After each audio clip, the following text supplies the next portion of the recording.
जय Malhar news चॅनलच्या सर्व प्रेक्षकांना सपना चौधरीचा नमस्कार। बांगलादेशात हिंदू समाजावर होणारे हल्ले आणि हिंदूंच्या धर्माच्या धार्मिक स्थळांवरील अत्याचाराच्या विरोधात आज जागतिक मानव अधिकारी दिनाचे औचित्य साधून मूक मोर्चा काढण्यात आला। सकल हिंदू समाजाच्या वतीने बांगलादेशमधील हिंदूवरील अत्याचाराचा यावेळी निषेध करण्यात आला। हातात निषेधाच्या पाट्या घेऊन मूक मोर्चाला मोठा मारुती मंदिरापासून सुरुवात झाली। जळका बाजार, सोनार गल्ली, सोनार खुंट, गणपती मंदिर, शहीद शिरीषकुमार स्मारक मार्गे, नगरपालिका, अंधारे स्टॉप, ओम छत्रपती शिवाजी महाराज नाट्य मंदिरात याचा समारोप झाला। यानंतर जिल्हाधिकारी यांना या हल्ल्याच्या निषेधार्थ मोर्चेकरांच्या शिष्टमंडळातर्फे निवेदन देखील देण्यात आले।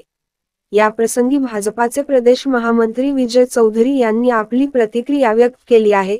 त्याचप्रमाणे नंदुरबार जिल्हाधिकारी यांना मूक मोर्चातर्फे सकल हिंदू समाजाच्या वतीने निवेदन देण्यात आले आहे।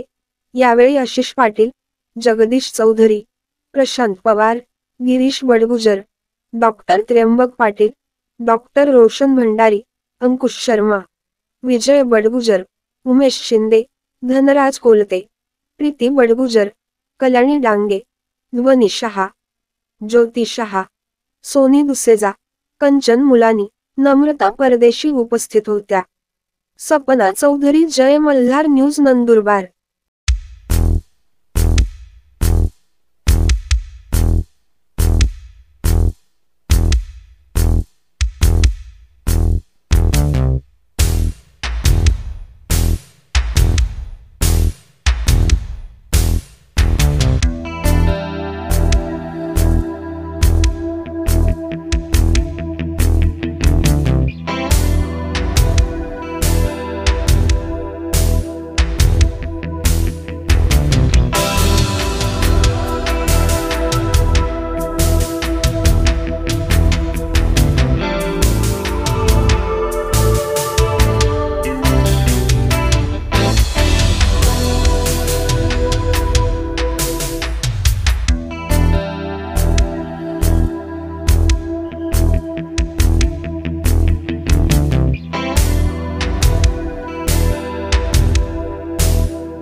बांगलादेशात होणाऱ्या हिंदू समाजावर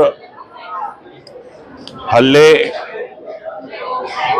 हिंदू मंदिरांची त्या ठिकाणी विटंबना, महिलांची त्या ठिकाणी होणारी छेडछाड, हिंदू घरांवर त्या ठिकाणी होणारे लुटमार याचा निषेधार्थ आज सकल हिंदू समाजाच्या वतीनं जागतिक मानव अधिकार या दिनाचं औचित्य साधून नंदुरबार शहरामध्ये मूक मोर्चा काढण्यात आला। या मागचा हेतू असा आहे की बांगलादेशामध्ये समस्त हिंदू बांधवांवर त्या ठिकाणी धर्मांध मुसलमानांकडनं अत्याचार केले जात आहेत, त्यांना हुसकावून लावण्यात येत आहे। हिंदू समाजाच्या, हिंदू बांधवांच्या घरांची लूटमार केली जाते, जाळपोळ केली जाते, महिलांवर अत्याचार केले जात आहेत, देवालये मंदिरं उद्ध्वस्त केली जात आहेत आणि याचा निषेध म्हणून आज या ठिकाणी सकल हिंदू समाजाच्या वतीनं मूक मोर्चा काढण्यात आला। काश्मीरमध्ये एखाद्या पाक पुरस्कृत पाकड्याला, अतिरेक्याला जर आपल्या भारतीय सैन्यानं कबरीत गाडलं, ठार केलं तर लगेच मानव अधिकार या विभागाचे अधिकारी त्या ठिकाणी जातात, त्यांची सांत्वना भेट घेतात आणि आपल्या प्रामाणिकपणानं आपल्या देशाचं रक्षण करणाऱ्या सैनिकांवर टीकेची झोड त्या ठिकाणी उठवितात। आणि दुसरीकडे बांगलादेशामध्ये या ठिकाणी मोठ्या प्रमाणामध्ये हिंदू बांधवांवर अत्याचार केले जात आहेत। या संदर्भात मानव अधिकार विभागाचे अधिकारी हे गप्प का, हा देखील या ठिकाणी आमचा सवाल आहे।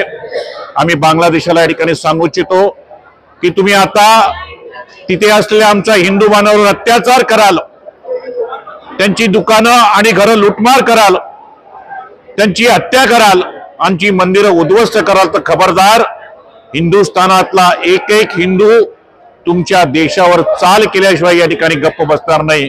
आणि हे लक्षात घ्या की आमचे देशाचे प्रधानमंत्री आदरणीय वंदनीय विश्वगुरु मोदीजी आहेत, त्यामुळे हे देखील ते खपून घेणार नाही, हे देखील आपण लक्षात घेतलं पाहिजे। महबूबा मुफ्ती यांची भूमिका नेहमीच देश विघातक राहिलेली आहे। देश तोडण्याची त्यांची भाषा सातत्याने आपण सगळ्यांनी पाहिली, ऐकली आहे आणि प्रभू श्री रामांबद्दल त्यांनी जे वक्तव्य केले त्याचा आम्ही धिक्कार निषेधच करतो, परंतु त्यांची लायकी नाही। अतिशय घाणेरड्या विचारसरणीचे हे लोक आहेत आणि सकल हिंदू समाज याबद्दल अतिशय संतप्त आहेत आणि अशाच पद्धतीने त्यांचं वक्तव्य राहिलं तर वेळ प्रसंगी महबूबा मुफ्ती जे आहेत त्यांना सकल हिंदू समाज ठेचल्याशिवाय सुद्धा राहणार नाही, हे देखील मी या ठिकाणी सांगतो।